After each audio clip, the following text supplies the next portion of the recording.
Thomas and Percy enjoy working in the docks. They like the sea air and the sound of the gulls. But one day, the friends were feeling hot and bothered. A crane was causing trouble. His name is Cranky, and this was his first day at the docks. "You're useless little bugs," he called from above. "If you put these freight cars on the inside lines, then I wouldn't have so far to travel." "Rubbish," said Thomas. "No crane has ever complained before." "Well, I'm complaining now." And Cranky banged his load down on the quayside. Later, the two engines met Gordon and James and told them about Cranky. "Cranes are airy-fairy things. They need a lot of attention, like me, in fact," said Gordon.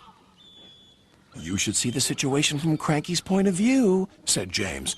"He's high up in the air, coping with wind, rain, and baking sun. Then he looks down and sees you two little engines being annoying. No wonder he calls you bugs." When Cranky heard that the big engines agreed with him, he grew bossier still. Come on, push those freight cars closer to me." But Percy was too upset to concentrate and pushed the freight cars too far. Poor Percy. Then Cranky played a trick on Thomas. "Push your freight cars onto the outside line. It's easier for me to load up." So Thomas did.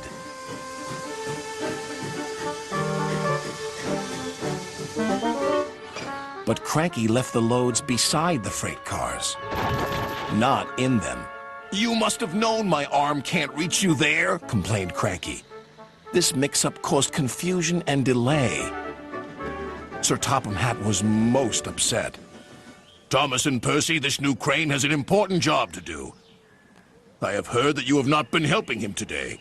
You will go to your sheds and consider how you will improve yourselves tomorrow."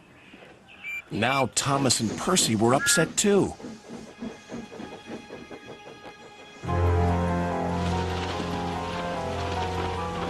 That evening, a big storm raged across the island.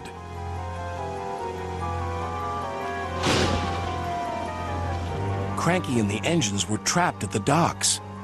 "We're sure to be safe in this shed," said Duck. But he was wrong. The engines had no idea they were about to be put in great danger by an old tramp steamer.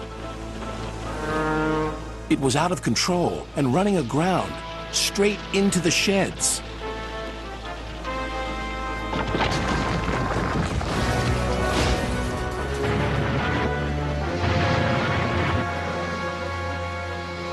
Ah! "Help!" called the engines from inside the shed. "I can't!" called Cranky. When the storm was over, Sir Topham Hatt rushed to the scene of destruction. "Thomas and Percy will help you," he called to Cranky. "And then you can help the engines." "Oh, please hurry," cried Cranky, "and tell them I'm sorry I was rude to them." "So it was you," murmured Sir Topham Hatt. "I owe those engines an apology." Thomas and Percy soon came to the rescue. And it wasn't too long before Cranky was upright again and clearing the wreckage. At last, all the engines were free. "Oh, thank you," said Gordon. "What would I have done without you?"